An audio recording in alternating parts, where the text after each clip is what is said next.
How freaking awesome is this? Quick update on the Gira fish. We did the cooler and they are doing fantastic now. 2 weeks into it, we haven't lost any. They're doing amazing. Speaking of fish, I have an aquarium that really started my love of animals called the Belle Isle Aquarium here. It's the oldest aquarium in the country and we're about to head there. Told the story before how the real love of animals came from this place when I was 2 years old and visited the Belle Isle Aquarium. That's where I saw my first ball python. They don't keep reptiles there anymore, but I saw my first ball python there and I absolutely fell in love with reptiles at that point and really knew, my entire life after that visit, that I wanted to work with animals. And we are here.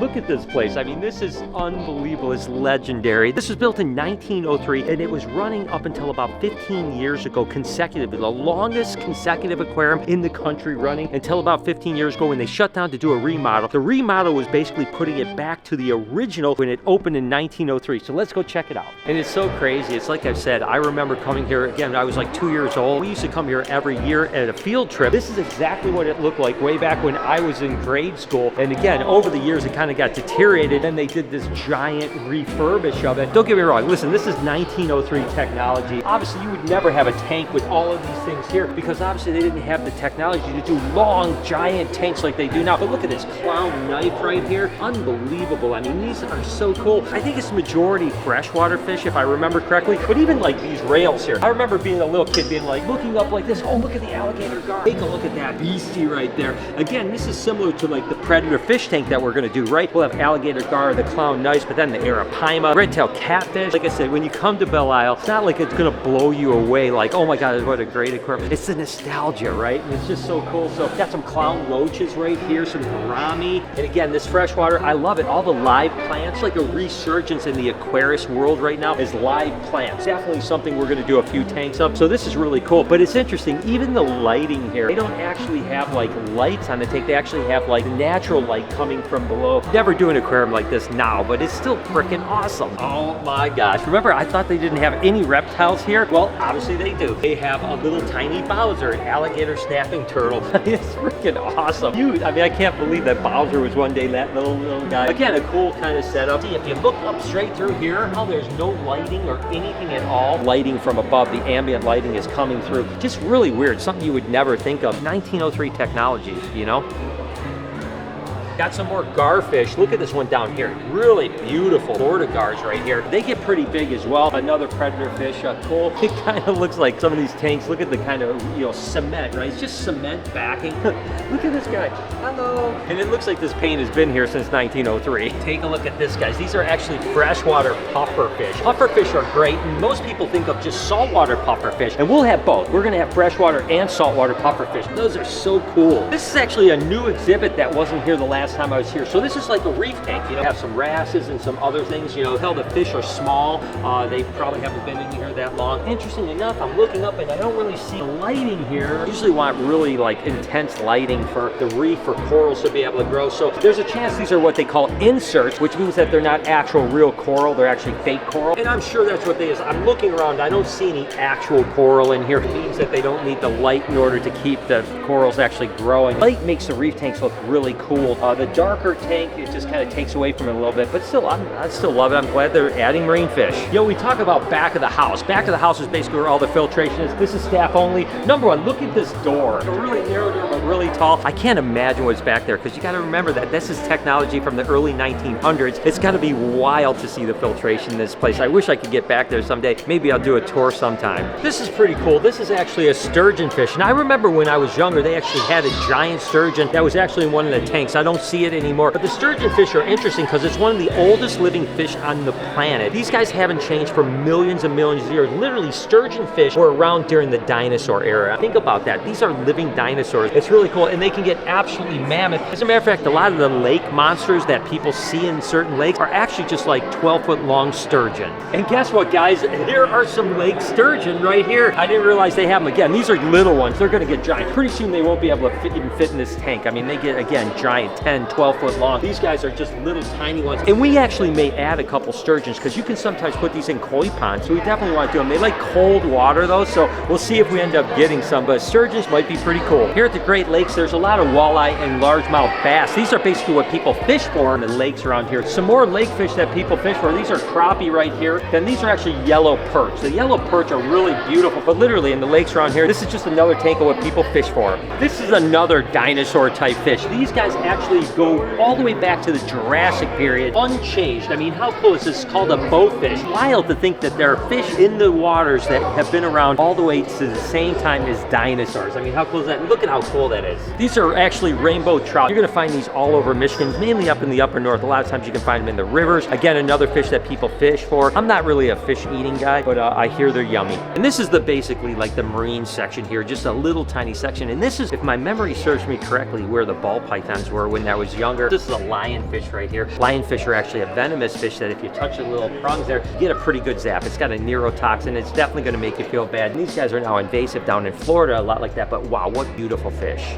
Seahorses, we're definitely gonna have a seahorse tank. I've always loved these guys. And of course, they're really amazing. You can see a couple of these here have really big bellies. They're probably pregnant. The interesting thing about seahorses are that males have babies, not females. How weird is that? This is the Finding Nemo tank here. We got Dory, we got Nemo in here. Look at how beautiful this anemone is here. And again, you can see the clownfish actually in the anemone right there. They kind of pair up and stuff like that, and they swim through it. It's just so cool. This is actually a really beautiful tank. Right here in the corner, you can see what's called a mantis shrimp. Another thing that we're definitely gonna have, just because they're so iconic. They have like the fastest punch, and number one, it can hit so hard, it's like a 22 caliber bullet when it hits something. It's really cool, and they use that, of course, to break the shells of things they're gonna eventually eat. We have some freshwater rays here. I talk about the fact that we're gonna have cownose rays, which are marine. We're gonna have bat rays. We're gonna have Caribbean rays, which are more circular like these guys. But we're also gonna have a handful of freshwater rays. There's actually a bunch of beautiful ones, and these guys are amazing. And hey, one day if we're lucky, they might even have little live pups, which is really cool. I noticed in this tank too that there's a giant arowana, one of my favorite fish that is definitely going in the predator tank. Here it is, and this is a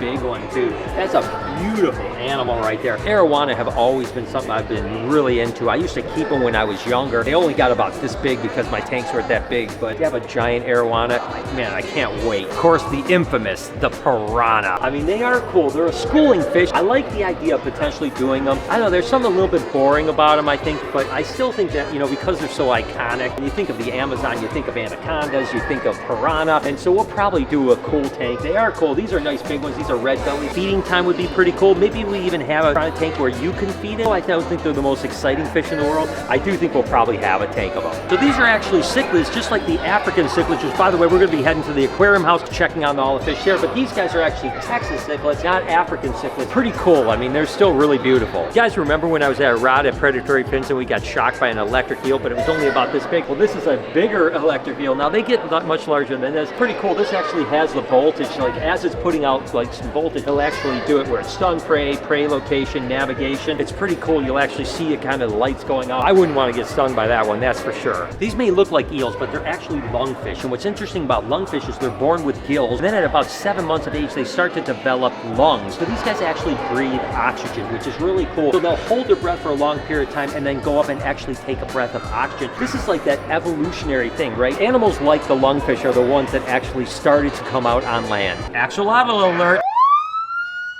We got some axolotls here. I mean, you gotta have axolotls. I mean, they're just so freaking cool, right? Like the water really cold. Remember how we had to put a chiller on the gyrofish? Same exact thing. You gotta make sure that these guys are 70 degrees or less to really do well, but really cool animals. That metamorphosis between like a tadpole and a salamander, right? They're kind of stuck in between. Really awesome. I've always loved discus. You can assure that I'm gonna have a big discus tank. Probably something 3 times this size. Just have like blues, but look at how beautiful this one is here. Look at the electric blue one in the back right there. Absolutely incredible. There's a whole bunch of flavors of these guys. The amazing Amazonian fish, love them to death. No doubt we're gonna have these. Another ancient fish here. These are beachers, and they're actually dated to 350 million years ago. Think about that. It's crazy. You know, fish have been around for so long. Another fish that dates back to the dinosaur era. We're about to head over to the Aquarium House to check up on things over there. And these are, of course, the same cichlids that we have in our 750 gallon. Of course, different colors. These guys come from Lake Malawi, which is one of the places where the African cichlids come from. These are another cichlid cichlid, but I love them. They kind of remind me a little bit of the flower horns, but these are actually what they call Frontosa. So they still get that kind of cool bubble, not quite as cool as the flower horns. I mean, they've got that blue, the black, the colors on them. Really cool fish. You know, again, another one to check off the list. Gotta have Frontosa. Nice, you. Do you remember when we went? Yeah, fun. We did. We want to go again. We discovered you guys last year. I've been scared my entire life, but I was like, you know what? I need to show them that I'm brave. And then I learned all about like how they can't fall because, you know, like, yeah. So that was super cool, so nostalgic. I love this place. But speaking of aquariums, what do you say we head over to the Aquarium House? And of course, we have my cichlids, of course, here. Absolutely beautiful. These things are so colorful, and they know they're going to get some food. So cool, man. This is my daily chore. To be honest with you, we have an automatic feeder on this, but I can't help but come every day and actually feed these guys because it's so freaking awesome. There's Jerry. It's this little tiny one we actually caught up. Noah caught him, the little tiny one, and we named him Jerry. It's the first time I've seen him out. Then of course, we got our koi that I have to feed every day. Love these guys. By the way, I'm getting some new koi food from Aquascape. I know a few of you koi people are like, don't feed them the Tetra fish food. Listen, I don't know that much about them, but we are getting Aquascape koi food, and it's supposed to be really good for them. These guys will continue to grow like crazy. I tell you what, I love coming here. Like I said, every day I've got to feed the cichlids, got to feed the koi. I just hang out with these guys. This place is dope, man. I love it to death. Some people have been staying recently. The reviews have been really good, which I'm not surprised because really, you guys see it, but in person, it's really way cooler than it is on film or in pictures. This is my daily grind here. So it's really cool to check out the Belle Isle Aquarium. Always cool to check out the Aquarium House. Speaking of out, hope you guys enjoyed today's video. If you did, there's a playlist that you can watch all kinds of videos. You can also hit that subscription button. It would mean a lot to me. Also, hit that like button while you're down there. Have a wonderful day, Reptile Army. Remember... Why am I shaking? I know you're a normal person. No, you're good.